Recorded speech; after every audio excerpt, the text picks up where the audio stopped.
അമേരിക്കയിൽ താമസിക്കുന്ന ഒരു വ്യക്തി തന്റെ കാറിന്റെ ഡിക്കിയിൽ വെച്ച് ഷൂസ് വിൽക്കാൻ ആരംഭിച്ചു. കാരണം ഒരു കട തുടങ്ങാനുള്ള പൈസ അദ്ദേഹത്തിന്റെ കയ്യിൽ ഉണ്ടായിരുന്നില്ല. ഇത് കാരണം അദ്ദേഹം തന്റെ കാറിൽ തന്നെ കച്ചവടം തുടങ്ങാൻ തീരുമാനിച്ചു.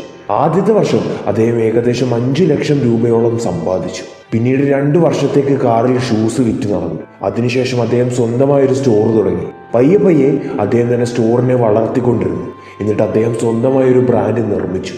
1984 അദ്ദേഹം തന്റെ ബ്രാൻഡിന്റെ പ്രൊമോഷൻ മൈക്കിൾ ജോർദാനെ ഉപയോഗിച്ച് ചെയ്തു. പിന്നീട് ആ കമ്പനിയുടെ നിർത്താതെയുള്ള വളർച്ച കാരണം ഇന്ന് അത്ലറ്റിക് ഷൂസ് നിർമ്മിക്കുന്നതിൽ അദ്ദേഹത്തിന്റെ കമ്പനി ലോകത്തിലേക്ക് വെച്ച ഏറ്റവും മികച്ച കമ്പനികളിൽ ഒന്നാണ്. ആ കമ്പനിയുടെ പേരാണ് നൈക്കി. ഞാൻ സംസാരിച്ചുകൊണ്ടിരിക്കുന്നത് നൈക്കിയുടെ ഫൗണ്ടർ ഫിൽ നൈറ്റിനെ കുറിച്ചാണ്.